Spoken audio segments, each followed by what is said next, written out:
Oh, fellas, welcome back again.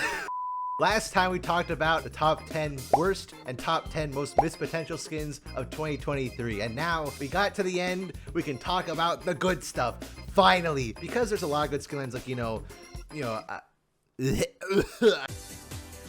I can't word. What is wrong with me? Make sure that I spice things up and keep it variety enough. Besides honorable mentions, each of the top 10 is only going to be one from each skin line. I'm going to pick my favorite from each of those. But I also want to mention something real quick because my number 5 honorable mention is not even in League. I'm going to mention 2 that aren't even in League this year that I thought were just fantastic. Mecha Urgot from Wild Rift is awesome. I feel like the mecha skins for the longest time have forgotten to emphasize that these are supposed to be big hulking things. And Mecha Urgot finally sells that. There's another skin though that came out very recently that I think is just so perfect for the character. The KDA fan Nico, like that works so well for her. Like Nico reads so hard as this crazy fangirl. Please give me huggy wuggies. Ooh, woo. You say? KDA fan Lilia's better. I like the Lilia one. I just think Nico feels, Ounces on you. it feels correct. I think the update to Vandal Jax is goddamn awesome, especially when you consider what it used to look like. Wow, look at that. Let's see what it looks like in game, shall we? Here's new Vandal Jax. Okay, looks badass.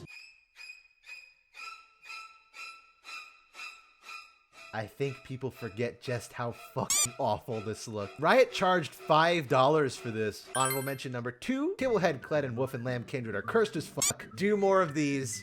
These are great. This is what this skin line should be about. Doing just completely bananas, nonsensical. Final honorable mention. I talked about these before in Miss Potential. I really like the Heartthrob and Heartache skins. This is basically like Caitlyn and Vi exaggerated in like a high school setting. And Amu was down there. Anyway, those are my honorable mentions. And now I can get into the top 10 most favorite. And I'm gonna start out with Soul Fighter.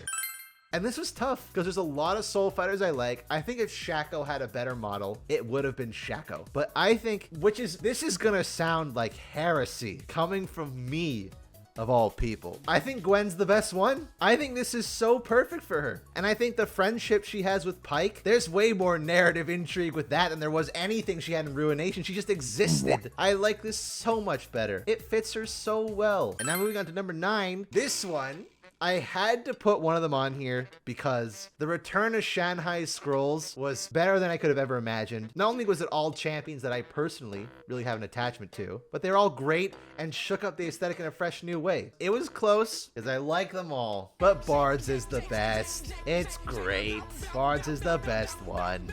On to number 9. This is going to be heresy again because now we get into what I think is the best Ink Shadow skin. I think Yone's the best one. I fucking hate this guy. Okay, I'll put that right out of the way. I fucking hate this guy. This is my least favorite champion in the entire game. I despise this guy. This is a really good skin though. This is awesome. And you know what it is too? This is like the only skin where Yone actually wears his goddamn mask. Yasuo has more mask skins than Yone at this point. It's wild. Yeah, this is great.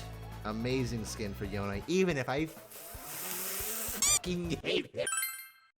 Number 7 is another character I hate, probably my second least favorite character in the entire game. It was a tough choice for me between this one and Kalista, but Fairy Court Katarina is wonderful. This one feels weirdly higher resolution than the other ones. This is a really good skin for Katarina. This one really commits to the season theme, especially with the furs on it, mimicking a moth as well. It's got the bug aesthetic, the plants, but it feels very wintry without being like a winter blessed skin. Really nice. Really, really good.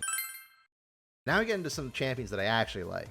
For the longest time, I thought Pentakill was his peak skin, but god damn it, Elderwood Karthus, fuck, this goes hard. Wow. Like his body is withering, corrupt, like he's got no torso. The staff looks a little goofy, but it's kind of cool to have this big grasping hand, like he's literally trying to grasp for his life. Like, god damn it. He looks like the manifestation of death in the forest, right? Like, so cool. Oh boy, and now one, which you guys will probably say bias, but I hope you agree with me, because I don't think anybody saw this come. Elden Ring, Dark Souls boss cho'gath, Broken Covenant cho'gath. Holy goddamn, that is awesome. He's got the whole temple on his back, little fingies. So creepy and so weird. And now we get to one that, to me, this is biased because I think this skin line is so aesthetically pleasing that I can't help but put this on here because I really love it.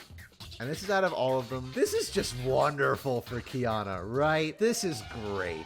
Renata's great too, but I think for Kiana, this just works. The warm colors work really well for her. And the splash art is amazing. I love the outfit. This one for me is a pick purely on aesthetics, purely on, skin look nice. And so, yeah, I think this skin looks just so nice.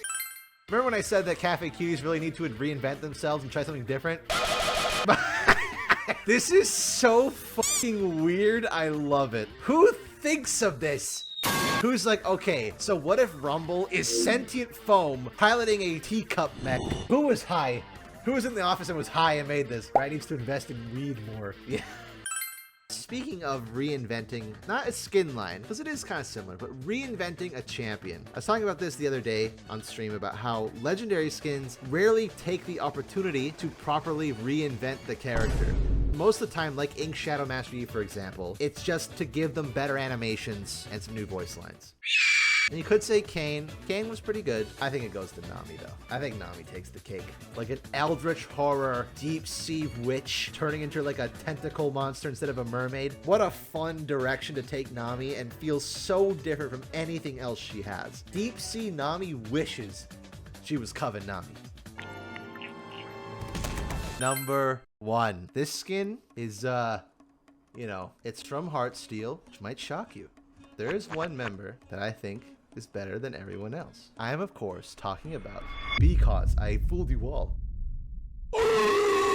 I fucking fooled you all. You think I wouldn't put this as the best skin of the year? Do you even know me? You think I'm not gonna put the B skin as the best one in the year? Do you know what channel you're on right now? This is the most unbiased channel of all time. To me, this is biased. I think this skin line is so aesthetically pleasing. So because is the best one. But Kayn takes off his shirt. Because takes off his entire mech body. He's just a little guy in there. Yeah, no bias. This is the best one. Sorry. This one is in the same vein for Rumble, where it's just so, like, who would have thought of this? I love democracy. Well, you know what? For democracy's sake, let's see. Let's do a poll here. All right, democracy, go. Go, democracy. Wow, because is the best one of the year. That's crazy. Wow, democracy manifest. You fucking dictator. You're biased. You can't prove nothing. Don't you understand what community we're in? This is the League of Legends community. If you don't agree with my opinions, that means not only are you factually wrong, but you need to be socially outed. That is not just an insult to the skin line. That's an insult to me specifically. That's it. That's my best skins of 2023. Do you agree? You better, because yeah, I will find you if you don't. I am looking forward to what's gonna happen next year. If Riot keeps doing these crazy, super off-the-wall banana skins like they did this year, I'm fine with that. I just hope that more champions get skins next year, as opposed to, you know, what is it, like 20 champions double dipping this year, some getting 3. And, you know, Skarner rework next year. Hopefully we get a skin of him where he's just like a, you know, a classic one. 'Cause he hasn't got a skin in what, like 1,000 days, 1,200 days? Yes, and of course, B skins for every champion. That's the dream. Every skin next year is just a B skin for a champion that doesn't have it yet. There we go.